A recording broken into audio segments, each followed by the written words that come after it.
You're listening to Inside of You with Michael Rosenbaum. Ryan got you sitting down again. Oh, you. I think that's kind of a thing. I'm going to try and do it every time. All right, I'm into it. Sure, why not? Yeah. Before we get into it, we got a great episode. And, especially when Ryan goes, I love this episode. It was awesome. Yeah. So we'll get into Ernie Hudson in a minute, but it's been a crazy, it just gets crazier. Now it's 2021. So it's sort of like, all right, the end is near, hopefully not the end, but who knows? Who knows? We're good. We're good. We're solid. I want to say thank you to everybody who sends messages to hello@insideofyoupodcast.com. The emails are just like, hey, Mike, you don't have to respond. Mike. You don't have to respond, but I love the podcast. And, I'm going to start reading letters again, but there's so many, and it's just awesome that people get something out of it. And if this is your first time listening, I hope that, you'll do us all a favor and write a review and subscribe, write a review on Apple Podcasts. It takes literally a second to do it, and they help. They really help. So if you could do that you'd be surprised how far it goes. If you're really enjoying the podcast and you're writing me emails, write a review too. I do read all the comments, and not that I respond to everyone because that's an impossibility, but I read them and I cry, I weep. And, I apologize for last week because I said that my band Sunspin, the website would be out. Well, I had about 100 emails or 100 messages saying, we go to sunspin.com and there's nothing. That's because we had some issues where we had to change some stuff. But we're hoping that as you're listening, if you go to sunspin.com, you will see the website. I'm hoping it's out today. Give it a shot. Let me know on the old Twitter. What are our handles on Inside of You Podcast, Ryan? Oh, at Inside of You Pod on the tweets, at Inside of You Podcast on Instagram and Facebook.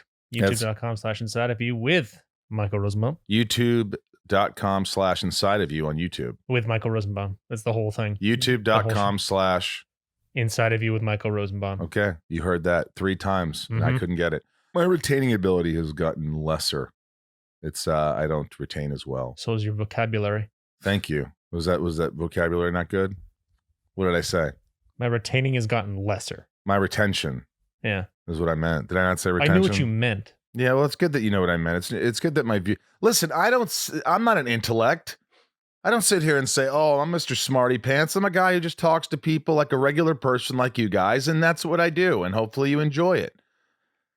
Why am I yelling? I don't know. I don't know either. But thank you for our support of the podcast. My patrons out there, if you haven't joined Patreon, you got to check it out.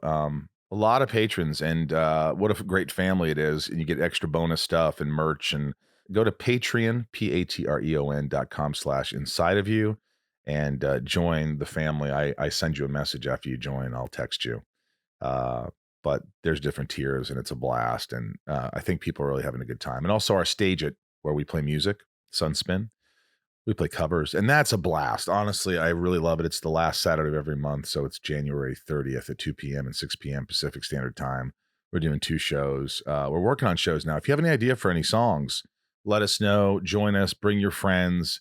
Go to stageit.com, STAGEIT.com, and just type in Sunspin. And there's 2 shows, and you go in there, and you can follow me, and I can tell you when the shows are, and I always message people in there too. So the sunspin.com will have all the merch. I mean, I'm staring at lunch boxes and beanies and trucker hats and coasters. And Ryan walked in and goes, God, what a merch wall. I'm like, yeah, man. Well, it materialized out of nowhere. It does. Well, all of a sudden. Yeah, well, we're starting to get some merch. And also on the Inside of You online store, I actually got some new stuff coming, but we got tumblers, awesome tumblers and mugs, and right now we got Smallville lunch boxes you can get signed. Ooh. Yeah. I just figure, people are all over selling stuff autographed by me or by whatever. And so I give some to charity. So some will say this goes to charity. Mm-hmm. And then it's from me, and you're not getting charged an arm and a leg what some people are charging. And good for them. I hope they're making some money. I'm not knocking them. But I'm like, yeah, well, at least it's coming straight from the horse's meow. Meow. So that's it on that end. Anyway, look, let's get into it. This guy's been around forever, and it's one of those guests that I didn't know, I haven't talked to, and I always get a little like worked up, but you know him from Ghostbusters, and I mean he's been in everything. He's done tons of television, but he gets really, really personal, and we talk about so many great things, and I can't wait. What was your favorite thing that, without giving it away, that we got into today? Oh God, just His kids, like how he he disciplined his kids, and like how he kind of got into the acting business was really cool. Broke down and out, went and saw a play, and went, huh. yeah, I mean, and you found out that the one thing you wanted to do was be a dad, and I thought that was really neat. Yeah, man, because he didn't know his dad. His dad left when he was young, before he was born, and his mom died when he was young, Mhm. like 3 months old. And so you think, I don't want freaking kids, but it's a great story. And without further ado, let's get inside of the legendary Ernie Hudson. It's my point of view. You're listening to Inside of You with Michael Rosenbaum.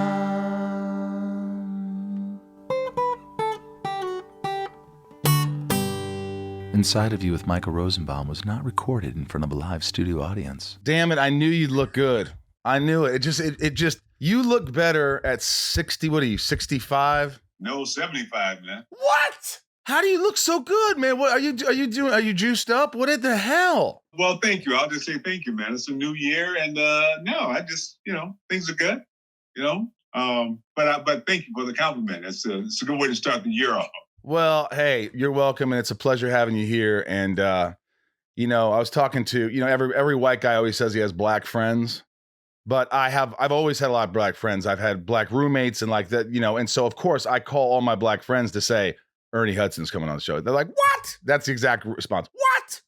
And then they start talking and they go over and they know you like inside out, and they were really pumped, which made me nervous because I know they're going to finally listen to my show.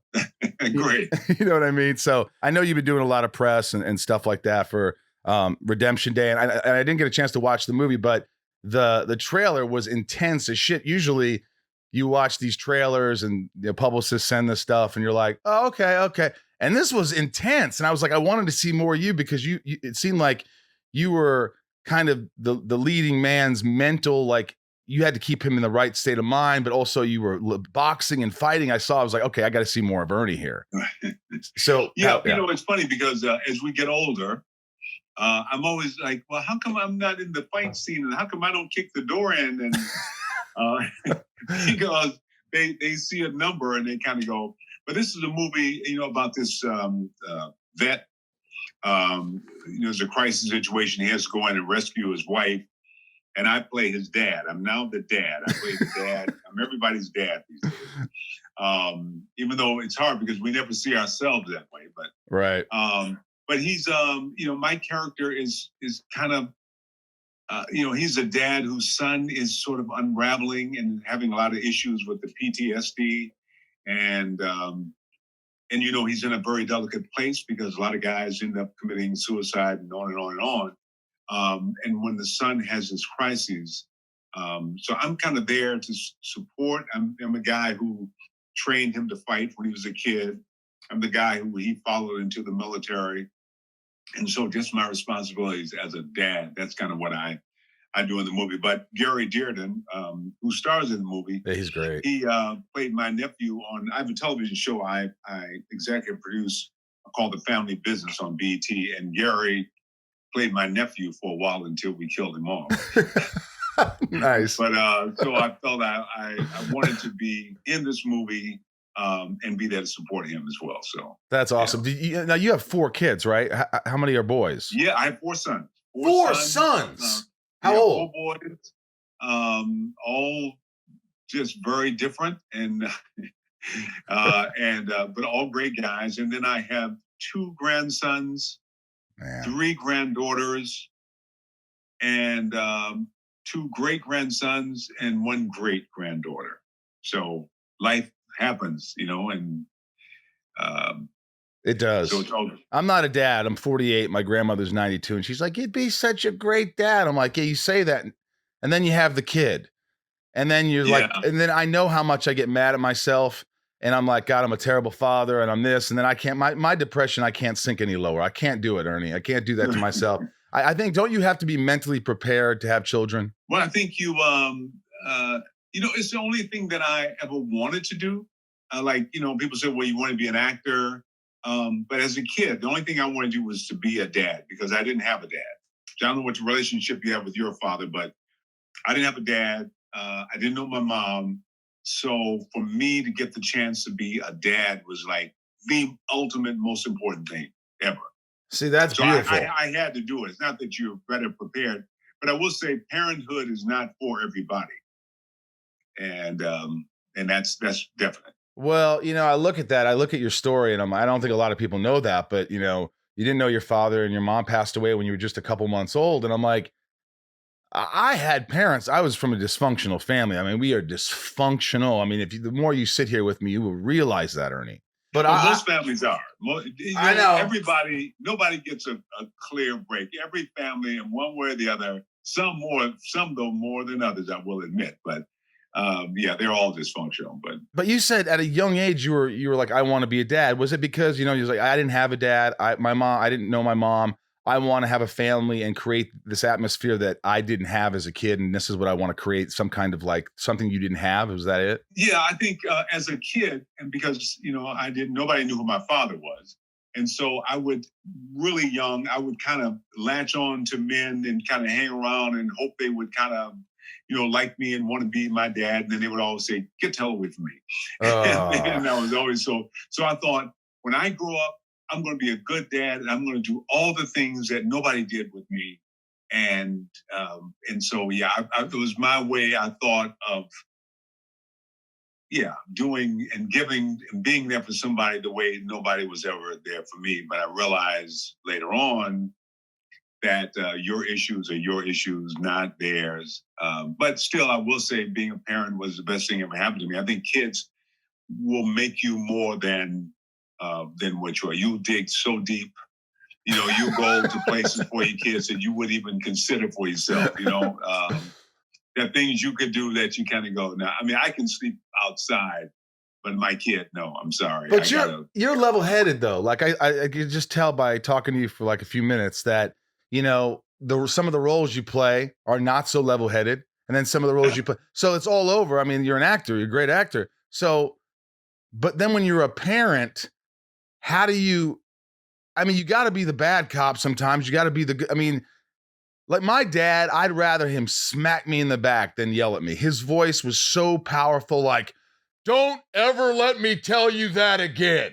And I was like, oh my God. It was just terrifying. Like, did you have to hold yourself back? Because kids could piss you off. And the worst kids are kids that aren't yours. When you have kids over your house with your friends' kids and they break shit, you can't reprimand the child. You have to say, John, could you talk to your child that just broke my my Star Wars toy that I shouldn't have as a 48-year-old man? But what do you like? People say, well, you really love children. I go, I love my kids. But, but there's a way that my son recently told me about an incident, and he's 50 now, 50, Rocky's 52. And he told me about an incident that happened, and it was just awful, and he was really kind of upset about it. I said, wow, man, so what did I do? I mean, because I know I didn't hit you. And he said, no. He said, but it's the way you looked at me. And I'm like, that's it? It's a look. But I knew I had a way of looking at my kids like, okay, that's it. Cut it. And I could always, I always had that. I didn't do it often, but when because if we go beyond this point, you're in trouble. You're in serious trouble. Wait a minute. You didn't give them the death look very often? If we're in public and you start to get a little crazy on me, dude, you don't want me to go there, And I would always, I suppose, I won't say I never whipped my kids because in those days you did, but I would always negotiate. It's like, okay, listen, what you're doing is really kind of stupid and crazy, and I understand you did it, but maybe it was a mistake. So I'm going to assume it was a mistake, but I don't want to have this conversation again. And then the second time, all right, you did it again. Now, if you do it, I think you want me to do something crazy too. So, so I'm telling you, do this again, and we're going to be at it. So after about 3 warnings, then it's like, okay, all right, this is apparently what you want to happen. But we never really got to that. third and final. Well, I got to rarely, I should say, rarely. I have one son who, all kids are different. I have 4 sons, and they're totally, what works for one does not work for the other. So that was the other hard reality. Also, the hard reality is I wanted to be a dad because I thought I wanted to do it right. And no matter how right you think you got it, they say, you really screwed me up, Dad, and you really kind of, you were awful to me, and you weren't there for me. And I'm like, what? We remember different things, right? One time I was a single dad. I was a single dad, and he was at Columbia in New York, and it was costing a lot of money. And I went to see him, and he said, Dad, he says, you've just never been there for me. And I'm like, I've been this single dad since you were 7 years old.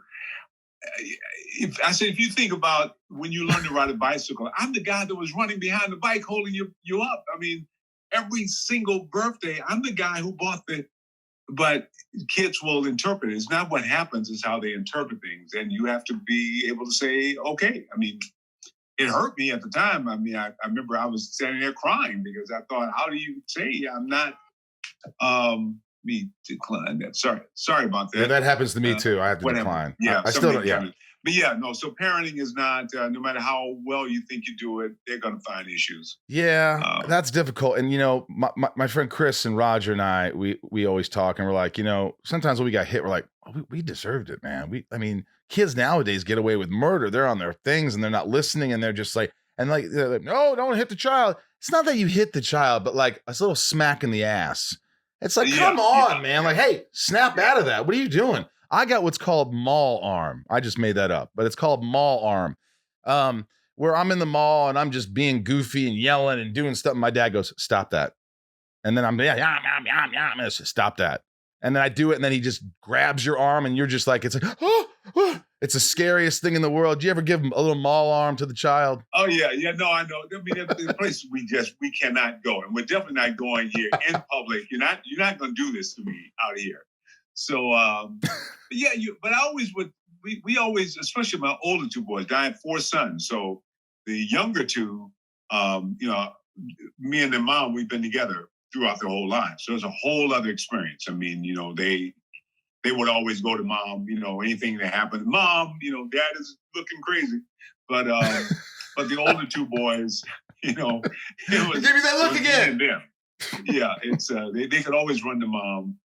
But there's certain things. I mean, I always tell my kids, you can talk to me even when they were small. You can talk to me about anything. I don't care what it is, how off. I don't care. There's nothing you can't talk to me about. But how you talk to me. You can't talk to me anyway. You got to, and I don't ask for anything I won't give. I'm never going to disrespect you. I promise you. But on the same token, you gotta, I'm not asking anything that I'm going to. So that was always my, and we would talk. We talk about stuff that other parents probably wouldn't. But if they want to talk about it, let's sex talk. Sex talk. They'd have sex talk. Whatever. Ooh, I can never do that with my dad. Oh, and me and my grandmother who raised me, you kidding? I couldn't even say the word sex. I mean, it was, but no, I just feel that most things, I remember when they were real young, my 2 older boys, like about maybe 3 and 6. And we would have our talks. And I said, listen, you guys, because I felt they were holding something back. Something had happened.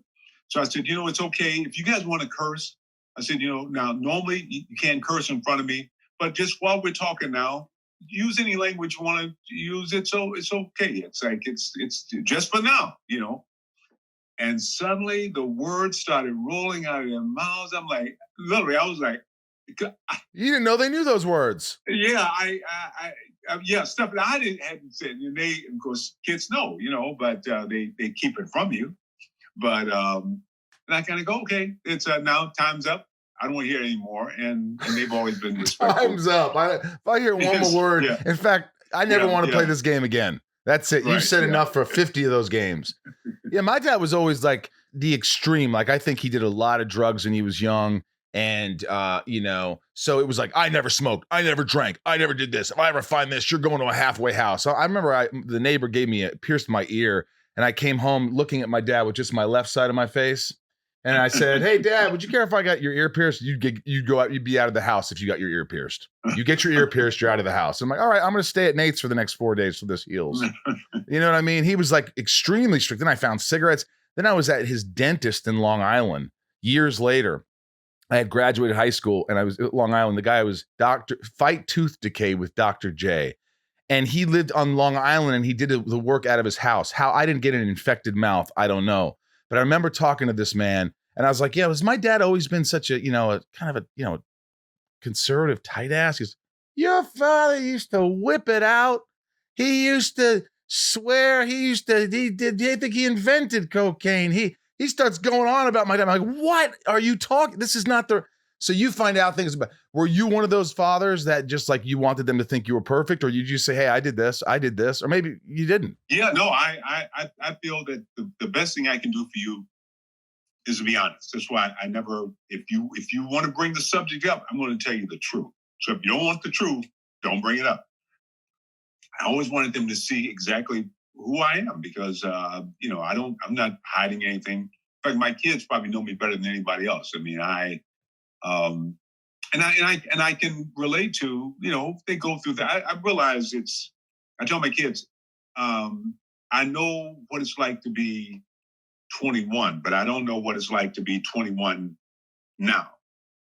You know what I mean? Mm-hmm. It's you're seeing things that I didn't see. So I'm not going to judge you because I come from a different time and a different experience, and I can appreciate that. Right. I have an opinion, but your opinion is probably more valuable than mine as far as you're concerned because you know what I didn't know. And I think I've always felt that way with them. But I never wanted to. I don't like to.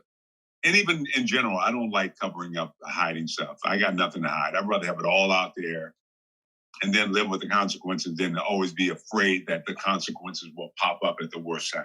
Ernie, I know this is going to sound weird, but would you be my father? I mean, that's pretty amazing how you could be so just like, "Hey, if you want to know the truth, this is what I did." There's really, I think that actually helps the child. If I said, "Dad," if my dad took me aside and said, "Listen, I drank, I did this, and it messed me up, and I had a really tough time. And if you're going to ever try that, and I hope you're smart enough not to, but if you get into trouble, you'd call me, and I'd be." That was not he was not that guy. He was, "You're going away if you get caught. If I catch you drink." So there was almost that, like, I wanted to fight back. Like, "Screw you, man. I'm gonna do what I want." So kids, it's a hard balance. I wouldn't know how to be a father. And I give him the benefit of the doubt. He did the best. I always say he did the best he could. That's what he what he did. I bet you know how to do. And you have to respect that, because you can never know what they're seeing. Most of it's fear. I think if I was really afraid that maybe they would judge me, they wouldn't respect me if they knew that I did something. But I always feel like, hey, man, this is it, and I have value no matter what I did. So I didn't feel I had. But a lot of parents are a little bit afraid of if they really knew the truth about me or something. Right. When I was broke and I was losing my house and I was in, just really. I wasn't going to pretend that everything was fine, man. I'm out here. We're broke. I got no money, and I don't know what I'm going to do. So someday, if you ever get to this place, just know that this can happen if you make certain choices. Wow. Well, this helps a lot. Thank you for the therapy. But like into your career now, like, you're facing all this adversity. You don't know your parents. You're growing up with your grandmother, Arana. Is that right? Yeah, Arana. Yeah, Arana. And, she's obviously teaching you some good values because look at the man you become. I mean, was she strict? Was she a disciplinarian? No, I remember the last whipping I got, I was about 11 years old because that was, kind of her way. And she was really hard with her kids. So when I came along, she was just kind of, and we went to church a lot. And she would always, because I was always curious about what they were talking about, she would always kind of break it down in a way that I could understand. So we had long, long conversations. But when I would do something, rarely, but when I would do something, she would find the ultimate thing was a whipping. When I got to be 11, I didn't wash the dishes, and she gave me a time limit to wash them. She went to church, came back, the dishes still weren't washed, and she had just had enough. So she got the belt out, and she said, "I'm going to whip you," and she started whipping me. What in my mind, I thought, because I would always be so afraid. It's like it would just freak me out, be screaming because I didn't want to get a whipping. I'd be crying. Then I thought, well, I wonder how bad it would be. So I just kind of, I was sort of standing there. She hit me, and I thought, well, it's not bad, And she hit me, and she kept. I thought, it's okay. I mean, it's not as bad as I thought. I'm kind of processing what this is, and she just exhausted herself. And I'm like, come on, sit down. You need some water here. So, oh my gosh, the last whipping I ever got. Later on, I wish I still got whipping because she didn't whip me, but she would lay that guilt on me, which was worse than whipping. But I think, she just realized that she couldn't take that approach because honestly, it didn't. As long as you're afraid of it, but once you kind of face that, I'm like, you know what, I'm not afraid of that. Well, at least she didn't give the Ernie face. We had a friendship, we had a partnership, we had a friendship. I think that was how we worked our stuff out. Inside of You is brought to you by Wondery. Wondery's new true crime podcast, The Apology Line, begins with Alan Bridges posting flyers around New York City asking people to anonymously apologize for their crimes. Not to God, not to the police, but to his answering machine. Within hours, the calls start coming in. People apologizing for stealing, infidelity, lying, and even murder. Alan got dozens of calls from people claiming to be murderers, but one stood out. Richie. He was deliberate, measured, and his calls would leave thousands wondering if he really was the serial killer he claimed to be. That is until Richie offered to provide proof of his crimes. Unable to just listen anymore, Alan knew he had to try and stop him.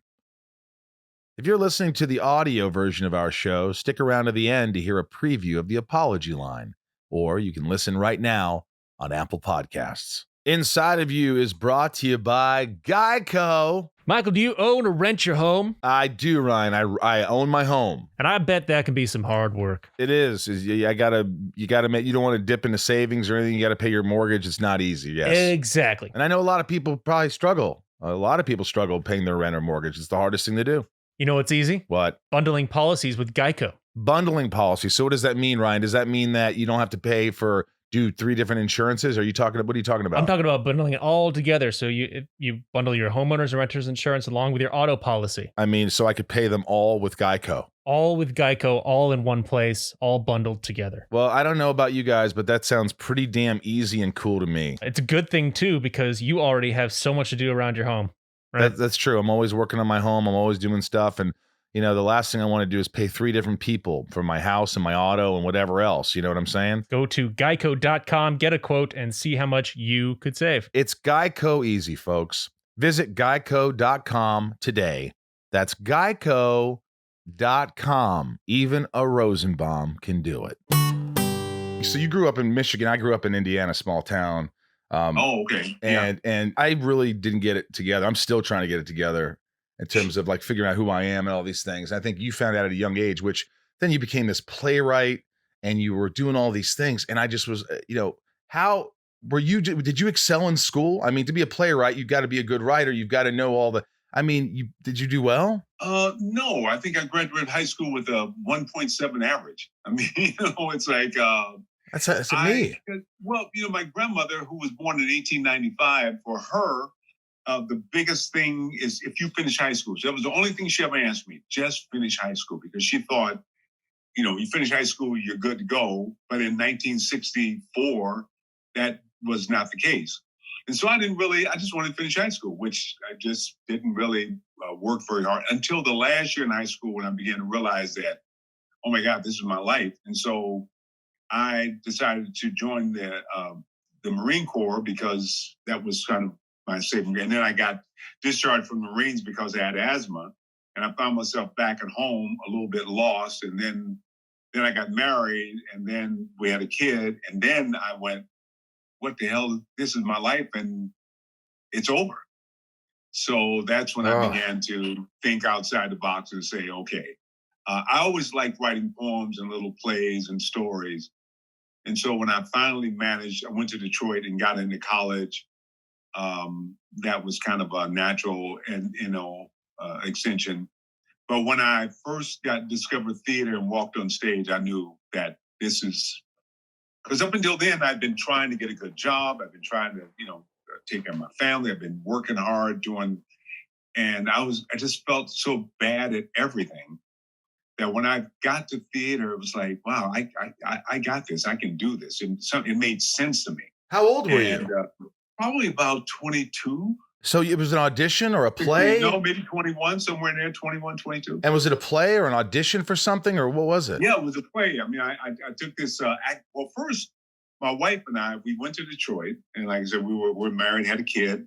And just, I'm just trying to find a way to not have to work in a factory my whole life. So we had an argument. One of those, she just really got on I just had to get the hell out. Right. So I got in my car and I'm driving around Detroit. I got nowhere to go and I don't want to go back home. And so I drive by this little building. It has a marquee out front and there's a lineup of people. And I was like, wow, I was kind of curious about it. So I parked the car and I asked what was going on. And the guy said it was a play. It was a Detroit Repertory Theater.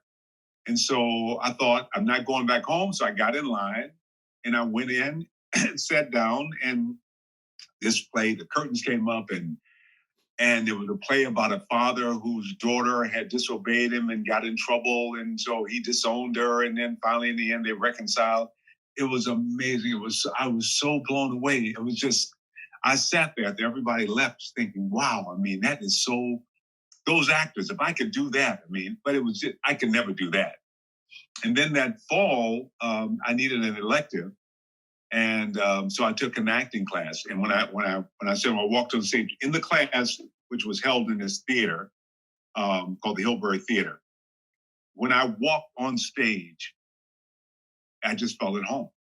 I just felt at home. I felt this is, and then when I began to understand what was required, what the acting was, I'm like, okay, if I can, I got this.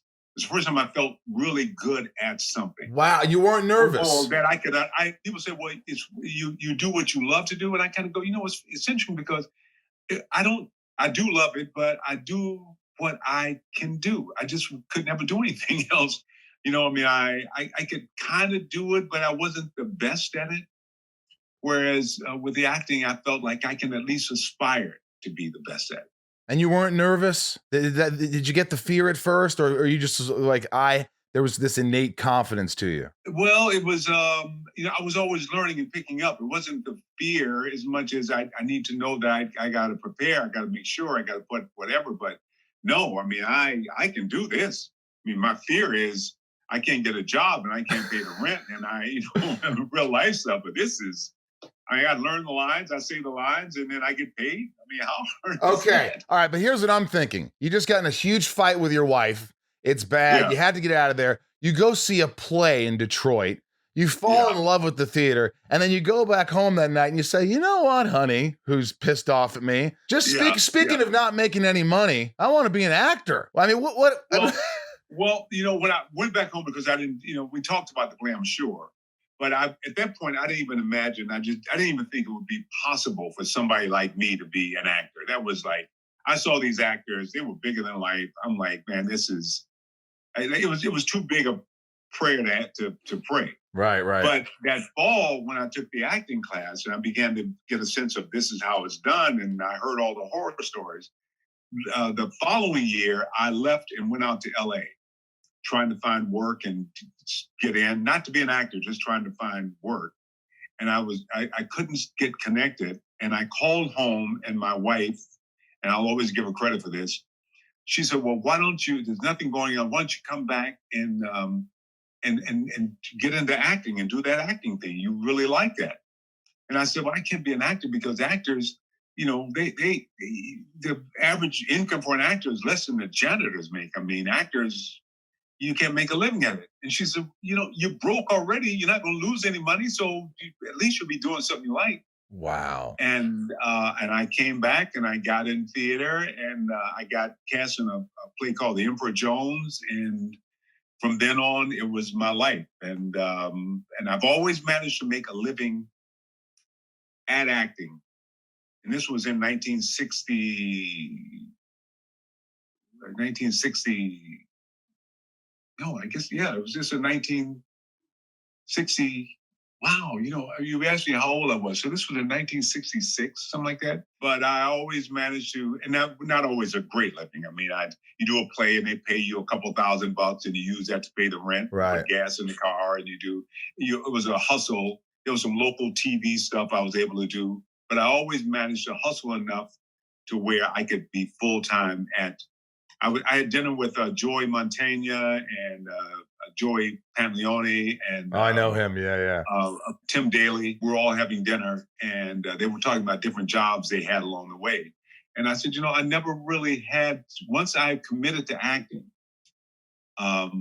that's what I've been able to do. I never had to go and be a waiter or whatever. That's amazing. Who was the first person you recall that? Because I think this means a lot. You have people along the way, mentors, certain people who just believe in you, and everybody says, no. And there's that one that goes, who do you remember said, hey, you've got something.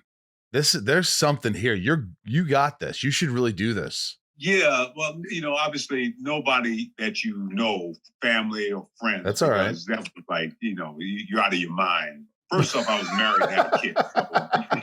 So, first thing you could do. An actor in Detroit. I mean, really? You want to quit your factory job and do this thing? But that professor I had, a guy named Earl D.A. Smith, who was just amazing, and a guy named David Rigo, the ones who produced the Emperor Jones. They were really, and also I would always get cast in the lead, even when I started out. And we did, and the reviews were always really good, saying that I was whatever. So it was all these signs along the way. I always say theater is like a love affair. It's got to be two ways, but when you're putting everything out and she's not giving anything back, maybe it's time to, maybe it's over. Right. So she's always given me enough back to let me know that she loves me. So, and that's how I love. My son's a musician. He struggled and he's in his 50s now. And I'm saying, well, but I don't know. I mean, from my perspective, she hasn't really, you've given a whole lot more than she's given you, but because as a dad, you can't say that, but a certain way, you want to be supportive, but right. It's interesting. I'm going through a thing like that. I've always loved music. I've loved it more than anything in my life, even though I've acted my whole life and had a lot of success with acting. And then I always said, I shouldn't do this because I'm not as good of a singer or as good of a musician, but I was like, well, that's absolutely asinine. Now, there's a difference between if you're trying to do something to make a lot of money from it, to be whatever it is you want to become, a rock star or whatever. And so For your son, the same thing. So I think I love it so much that it would be a disservice to myself and my mental well-being not to do it. Yeah. So There's no reason why you shouldn't continue to be passionate and love what you do. And if something happens, great, but have no expectations other than just trying to be great. That's what has helped me out with because I'm always trying, I got to be great at this. I got to be great at this. If I'm not great, then I'm a failure. And that's something I've been working on in therapy and all that shit. So I feel like it's great that he's still playing. It's great that he's doing his thing. Yeah. And, if he loves it, keep doing it. But if that's what he's trying to make a living off of, it could be putting pressure on yourself. Right. Yeah, no, I feel the same way. I think we're called to certain things, but sometimes when you do a certain thing, another path will light up. You know what I mean? And you start out this way. Most of the directors and producers I know started out trying to be an actor or trying to be something else, and then they it's connected, whatever. But I think you have to do what you do, but you still have to, especially when, in my son's case, you got kids. You know what I mean? And so you have a responsibility. I would never say sacrifice my kids because I want to do the acting. You know what I mean? I mean, it's I got to find a way to. They have to come first, at least until they're able to do. So, but you have children, and so you can still do music, but maybe you have to work a job and do it at night or until you can get that deal. Now, if I had to work a job as soon as an acting job came up, I never worked a job that I couldn't quit. You know what I mean? I want a job that was so important to me. It's like, as soon as anything happens, I'm out of here. Right. But I gotta find a way to pay the rent. And so if it means that I like I said, I can sleep on the street, but my kids can't sleep on the street. Right. So if my my career, my acting doesn't love me enough, then I gotta get someone who does, and then we'll just have a little side affair here, Exactly. And that's how until I can find a way that that's healthy. Totally, yeah.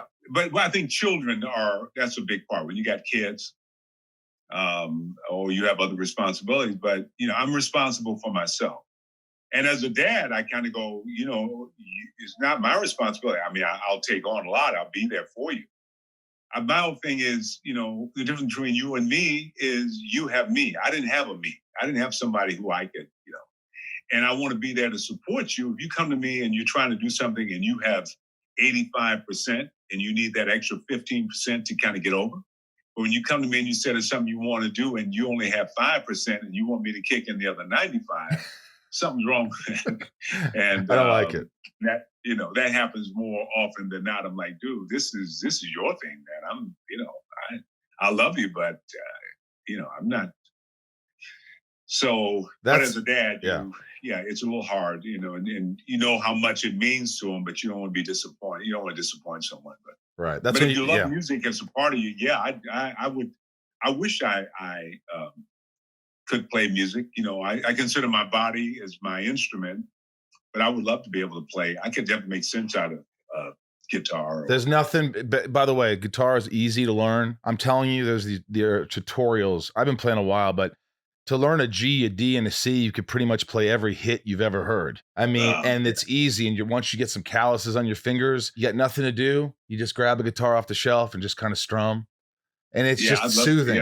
You should. I'd love to do that. And maybe now at this point, because now I have a little more time, because not chasing that acting thing, it might be fun to I've always liked to sing, so be able to play with that. It'd be kind of fun. So you're a good singer. Well, I don't know about a good singer. I say I like to sing. What do you sing? I just I've been paid to sing. I used to do musicals years ago. I can learn a song. I'm not a singer, but I mean, I can hold I can hold a tune. I can Let's do Bee Gees right now. Let's do the Bee Gees. Let's do the Bee Gees. When I was a kid, there was a song I learned in grade school. Start the day with the song. How'd it go? I just say I feel better when I sing. I sing when I don't even know I'm singing. It's yeah, that's true. I'm telling you, right before we did this, Ryan and I were singing on the nights on Broadway, doing the Bee Gees, singing that, and we were just having fun. And it's just like you automatically there's a life and a spirit and it's just it's I love it. I love music. I wanted to ask you about you started acting at things started happening and you started. I mean, you did the I guess the sequel to Dolomite. And you did a bunch of roles. Now, I think about these things because a lot of people don't realize how typecast. What is typecasting, especially if you're not in the business? Do you think it had to just irk the hell out of you? Because again, I talked to my African American friends. They're like, "Dude, we're playing the pimp, or we're playing this, and they're not giving us opportunities, and they're not." And you see it, and you're like, "You're right. Like, how did this go on for so effing long?" And did it just piss you off because here you are, a talent actor, and you're working, and obviously you became a legend. But in the beginning, and you're doing all this stuff, did that bother you a lot? That all these roles, like black guys were getting black women, they were getting the same roles. Yeah. I mean, it's certainly the projects weren't. I love now that it's more diverse and Hollywood has stepped up and tried to be more inclusive, and so you see shows that. You never would have seen even 10 years ago.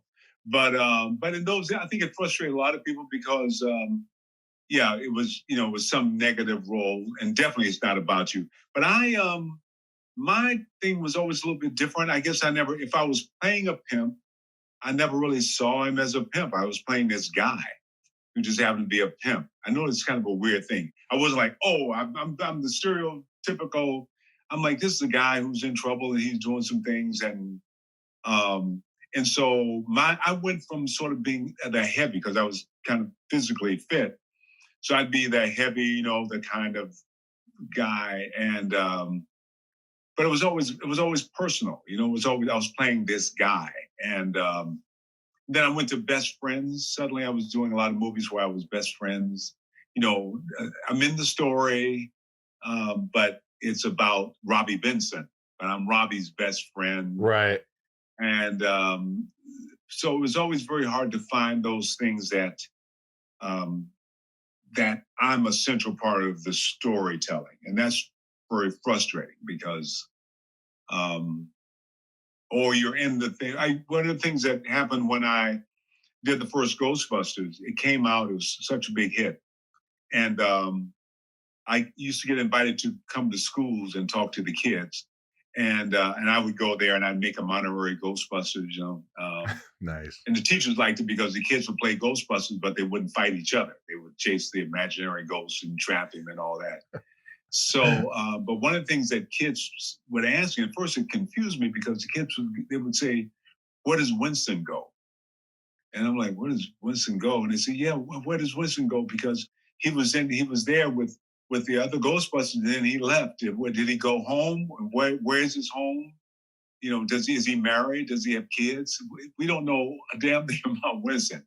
Whereas Bill Murray, we kind of see him in his, his little studio, or Danny in his little lab, or we get a sense of, what is outside of what we're seeing.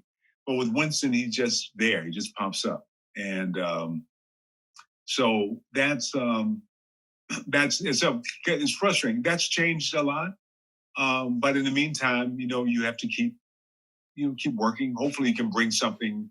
But I will say, and a lot of people would not like to hear me say this, a lot of times, I had a friend, we were auditioning for this thing, and he came in looking so ridiculous, and he was doing this really stereotypical interpretation.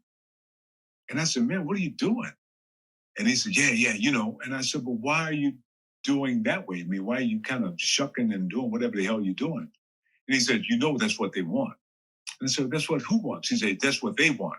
And that's it. They want us to be that way." And so the assumption is then I better go ahead and do that. And I never assumed playing Winston that I had to be subservient.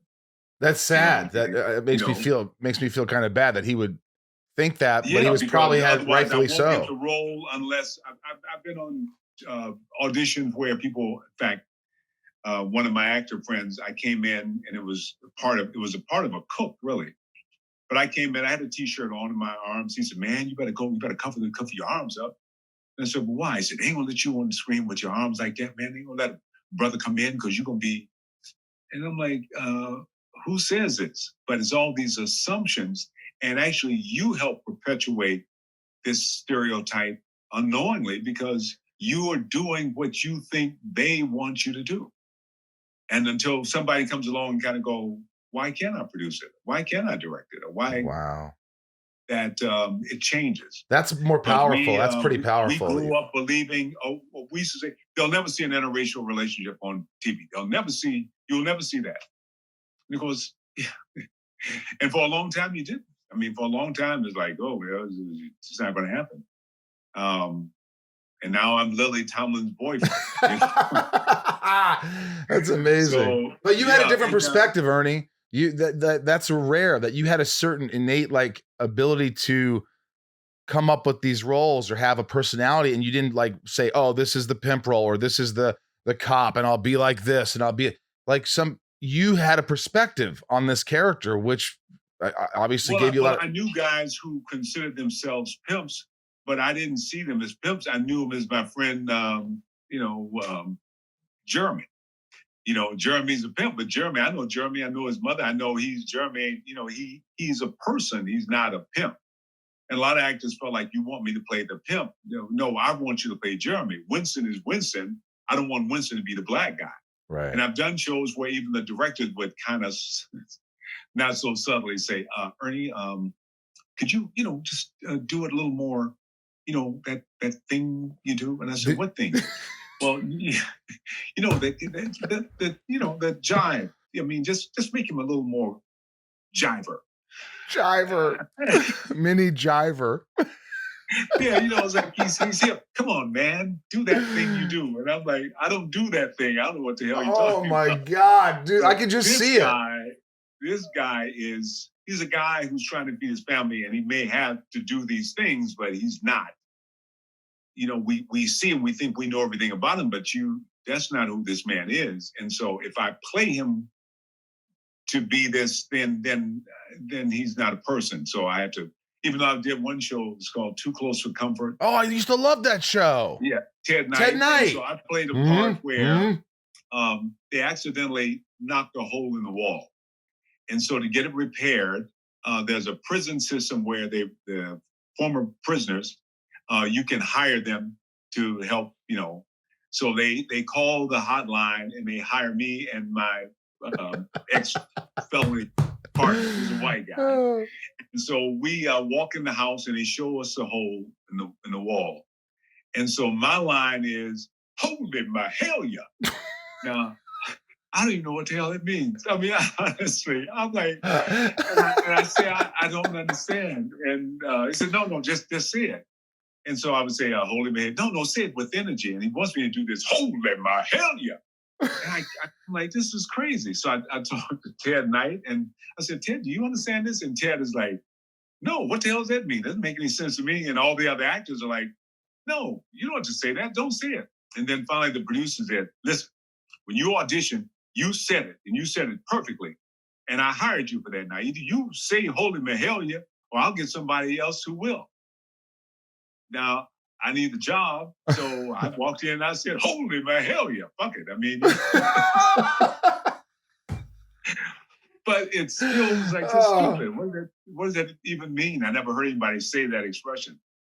So it's always a little bit of that. And sometimes you have to go, you know what, I'm not doing that. I did a show in the very beginning years ago called Highcliffe Manor with Shelley Fabre and Steve McCaddy. And it was a pilot, it was a series.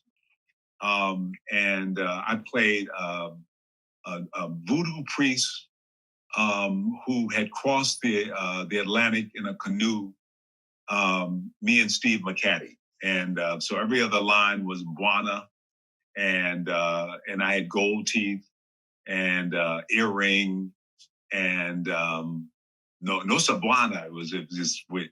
And I was, me and the kids, things were really tight, and I wanted the job. It was paying more money than I ever made, and I'm like, I went in and I got the part, and I worked on it for about 3 days, and then I just had a hard time. It was just so the goal, all that stuff. And so finally I went to the producers and I said, I can't do this. I mean, first, his name was Bambo. And I said, there are guys who would jump up and down to get this role, but I can't. So I just quit. And went home, and they called me that night and said, hey, we don't understand. I said, well, listen, I got kids, man, and I just, I can try to work around something, but this is just, no, I can't do it. So, and I'm not mad. I'm not saying you're wrong. I'm just saying I can't do it. And I can tell you, most of my friends would be happy to do it for the money they were paying me. And so the next day they called and said, well, listen, Ernie, we really want this to work. So how about we change the name? And from Bambo, his name is Smite. And we still like the voodoo priest thing, but he's a voodoo priest who graduated from Oxford. So, and he has a British accent. And if we can do we don't have to say Buana. And so they did no gold teeth. Let's get rid of the gold teeth in the earring. Who does that? And, so wow. We were able to work it out. And normally, you're so angry that you call them racist, you say a bunch of awful things, and now is a battle, and now everybody hates everybody. But I think the fact that I learned that you can just say, no, I'm not comfortable, and I don't want to do it, and people will try to work with you. Wow. Well, hey, listen, I got 10 minutes because I know you got a busy schedule here, so I just want to make the most of it. So back really quickly about Winston, when those kids were saying, well, where does Winston go? Wasn't there a story? Wasn't there a part that was edited out or something that Winston was supposed to have then didn't happen? Yeah, in the very beginning, and I've been writing, we have different recollections.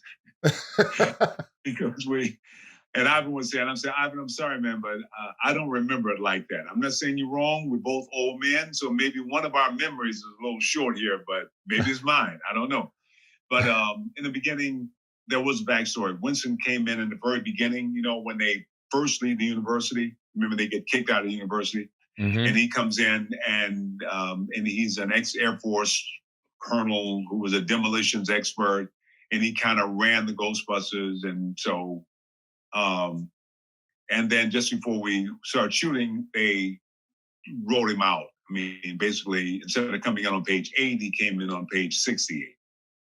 And all the backstory where I come in and we talk about who I am, and I'm auditioning and I'm explaining what I do, he just says, there's a steady paycheck and I'll believe anything you say. And I find that's a funny line, but you don't get to know who this guy is. You just, it's a funny bit, but unfortunately it doesn't give you a lot to play. So so as an actor, you have to bring all of that with you, and hopefully people will see it through the lines. Your mailman comes up, you don't know everything about him, but you can see in him who he is. Yes. And so I think the studio probably worked overtime to try and make sure that the Ghostbusters were always thought of as 3 guys. And I think it's the fans, and I really appreciate the fans who really embrace the character. And at one point, Winston was one of the best-selling dolls they had, and they were surprised. But I think that's because the fans really love the character. Well, speaking of fans, these are my patrons. This is called Shit Talking with Ernie Hudson. This will wrap it up. These are rapid answers, unless you want to talk about it. But I know Priscilla is going to be ringing in a minute. Sure. Shit Talking. This is, okay, Sophie M. Now, I know, I didn't say this. Sophie did. Now, I know you ain't afraid of no ghost, but what are you afraid of? What fears? What are you afraid of, Ernie? I'm afraid of being afraid. When I find myself afraid of something, I think, okay, something's wrong. I don't like being afraid. I don't either. Raj, you've been vocal about, we already answered your question about Winston's role in Ghostbusters. But what about Ghostbusters Afterlife that's coming out next year? Do you have a backstory? Is there something a little more there? Yep. Yes. Jason Reitman. Jason, I love Jason. Wonderful director, and he, Winston is definitely a complete character. I love that. Jason, you could have given me some small role, even one like, can I get you a cup of coffee, Winston? Something. You didn't, and I'm not going to forget it. We play hockey together. Brian H., did you realize how popular and cultural institution Ghostbusters would be while you were filming it? No, I don't think. You make a movie. I felt it was going to be like number 1 at the box office, but movies come and then you move on to the next thing. I didn't expect Ghostbusters 5 years, 10 years, 15 years, 20 years, 25 years, 30 years. People are still seeing me on the street and yelling, who are you going to call? So, I didn't. I don't think anybody could have predicted that. Lisa H., Stay Puft Marshmallow Man, when he defeated after crossing the streams, was it real marshmallow they used to burst all over you or something less fun? It was shaving cream, big vats of shaving cream they poured all over us. And then they had about a ton of it that they had raised up on a lift and dropped down on Bill Atherton, Walter Peck. So it was all shaving cream. It was awful. Hopefully it wasn't menthol. Angela F., what was it like working with Brandon Lee on The Crow? I love Brandon. I knew him 8 years before he did the movie. Brandon was one of those really gracious guys who always made everybody on the set feel welcome.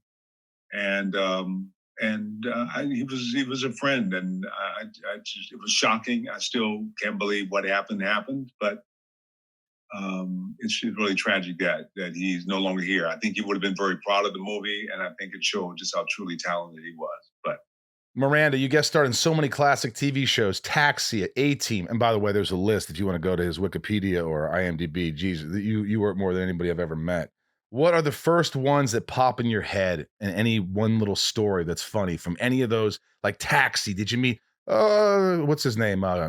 Christopher Lloyd? Or Andy Kaufman? Did you work with Andy Kaufman? You got a little funny story about Andy? He was there, even though he was working as a waiter during the time we were rehearsing, and he showed up on the day, but he was funny. Was it Taxi? Yeah, Taxi that Tony Danza? Tony Danza. I went in and I auditioned for Taxi, and it just wasn't happening. I tried to do everything and they said, thank you very much. I knew I didn't get the job. So I walked out of the office, and Tony was standing on a Paramount lot, and I walked by. He says, hey, hi. And he started the conversation. He said, how did it go? And I said, I don't think it's going to happen. He said, really? He said, come with me. So he went back into the room and said, hey, I want to read with this guy. And we read, and I got the job. What? Yeah, the fact that he actually, and I see, he's a friend, and I see him from time to time at different events, but it was just really special and rare that he literally took me back into the room and gave me another chance. So you didn't know him. He just came up to you, was like, hey, how you doing? What's going on? We going there and audition? How'd it go? How's it going with you? And you're like, I sucked, or yeah. And then he goes, let's go read. You're going to read with me. Everything's going to be great. Yep. That's pretty much it. My God. Was always, I love working with him. What a nice guy. But this has been amazing. First of all, I really like you. You're a great guy, and I hope you come back on the show anytime if you want to come and just have a talk. I mean, I love this. I hope you had fun. I'd love to. It was really fun. Redemption Day. When is it coming out? Coming out January 8th and on demand on January 12th. Digital and on demand. Last but not least, can you just please give me that Ernie face that you gave your kids every once in a while that just kind of like they didn't want you to do the face? Hey. Ooh, that would scare me. That's it. You're a second away from busting my ass right now, Ernie.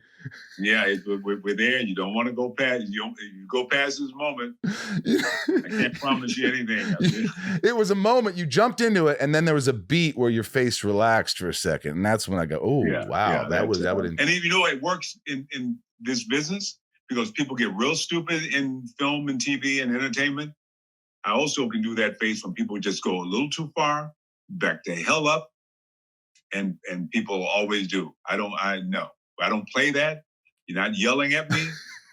This is how we're gonna do this. I love it. So you have to have a defense. That's my defense. I love it. Hey, this has been more than a treat. I'd love to talk to you again, man. Thanks for allowing me to be inside of you today, man. I hope you had fun, man.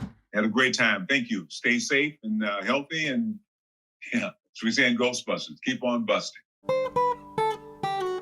I love that guy. I hope he comes back. You know what? I always hope. Is it sad that I always hope that the guests like me? I'm like, I hope Ernie liked me. I hope when they call him a year from now and they go, Mr. Hudson, Michael Rosenbaum liked to interview. Who's that? Michael Rosenbaum, you did a podcast from? No, I ain't doing a podcast. That guy kept bringing up my past. No. About my children. I don't want to talk to him. I want to give it another shout out to all the patrons and thank you guys. Remember, Sunspin, my band, is playing. Just go to stageit.com, type in Sunspin. Merch should be up, if not today, on sunspin.com. Awesome merch, lunchboxes and shit. You could also go to the Inside of You online store for mugs, autographed, lunchboxes from Smallville, pictures, tons of shit on there. And where can they go see you, Ryan? Me? Yeah, you got stuff on YouTube all the time. I mean, I'm at Tellez Ryan on the Instas and the Twits. At Tellez, that's Tellez. And stuff comes up on the Warp Zone every now and again. Did you see my 2020 recap rap? I did not see that yet. Should I watch that? Yeah. You're proud of it. Ryan's amazing, and he's really funny, and he's really dry, and he's got this sense of humor that when you watch, you're engaging, and you're funny, and you're a good guy. So it's hard to sort of, you don't look like you're an arse, like because sardonic or sort of guys that are. There's a lot of people that can come off as assholes, like what's his name, Paul Rudd. Like I like Paul. I've met him. He's a nice guy, but he can come off like maybe as like that kind of like sarcastic dick, but he's not. That's just kind of who he is. He's just like, they have that sort of sense of, but you don't come off that way at all. I can be a sarcastic dick. You sarcastic dick. Yeah. If I want to be. Let's give a shout out to all the big ass. And by the way, write a review, please. If you're here still, and if you still haven't, you've listened to the podcast, just go to Apple Podcasts, write a review, and subscribe on YouTube and Apple Podcasts and everywhere else. It really helps the show. And we're trying to, grow the show. I love this. I've turned this into a bit of a career, and I'm just really passionate about it. I never thought I'd be passionate about this. So whatever help you can do, it's all right. Here we go. These are the patrons who make the show very possible. And thank you to Westwood One, who makes the show possible. And thank you to Ryan, my editor and engineer. Thank you to Bryce, my producer. Thank you to everybody out there who has sent me gifts for the holidays and all that jazz. Patrons: Nancy D, Leah S. That's correct. Stubbs, Trisha F, Sarah V, Little, Lisa, you, Kiko, Jill E. Yes, my God. Brian A. Son of a B. Lauren G. Yes, Nico P. Robin S. Jerry W. Emily F. Robert C. B. God, Damn it. how did he do it? Jason W. Stephen J. Kristen K. Amelia O. Allison L. Jess G. Oh, crap. I don't remember this one. J. Jess J. Lucas M. Raj C. Joshua D. Emily F. S. Damn. CJ P. Samantha. M. I can't believe what you're doing right now. Well, every time I do it, I have a visual aid right next to me, so I know. Oh my God, this is genius. Jennifer. P. No. Well, N. Well, there is Jennifer N. Correct. Jackie P. Stacy. L. Carly. T. Jennifer. P. F. S. S. Janelle. B. Carrie. M. B. Damn. Tabitha. 272. Not to be confused with 272. Ashley. L. K. Kimberly. F. E. Crystal H. Mike E. Marissa. N. Correct. Eldanzu. What? Eldon Supremo. It's a new one. Oh, that's fun. Jack. S. Correct. Mira. Correct. Beth. B. Santiago. N. M. Sarah. B. G. F. F. Chad. W. Leanne. P. Roshan. H. O. R. R. Ray. I. Ray. A. Ray A. Ray. A. Ray A. Maya. P. Maddie. S. Tiffany. I. Kendrick. F. Ashley. P. Jeez. Ashley E. Damn. Shannon. N. D. Matt. W. Yes. Belinda. Carlisle. N. Narlisle. Kevin. V. V. James. R. Yes. Chris. F. H. Anusha. W. Man, you're almost done here. Osbjorn H. Amy. I. C. Dave. S. H. Samantha. S. Spider-Man. Chase. Sheila. G. Ray. I. H. H. There's another Ray. Alyssa C. Tabitha. T. Misha. I don't know. H. H. It's getting to the end now. It's hard to remember. Yeah. Tom. T. N. Natalie 622, not to be confused with. Natalie 623. Suzanne. Sir. Just think Susan B. Anthony. Susan B. Susan B. Suzanne. Yeah. Henry. I don't know. S. Katie F. Liliana A. Michelle K. Maruz W. Marcus W. Marcus W. Hannah B. Michael S. Talia M. Luke H. John S. Andrew T. Christy S. We'll do these next week, just the I don't end. know any of these. Claire M. Liz J. Laura L. Chad B. Rochelle E. and Nathan E. You know why you don't know them? They're new. They're new. They're new patrons. A lot of them are new patrons, and I am delighted to say welcome to the family. Patrons are just awesome, and I'm excited about the band. The music's coming out. We're going to start releasing songs in the next month, and the CD's coming out. We've worked really hard, and people have been so supportive, and I think you're going to really like the music, so give it a chance. I know there's a lot of music out there, but I hope you give it a chance. Thank you for allowing me to be inside of you. From my friend Ryan Tejas and I here at Rosenbaum Studio in the middle of nowhere in the Hollywood Hills. Wave at the camera, Ryan. Thanks for allowing me to be inside of you guys.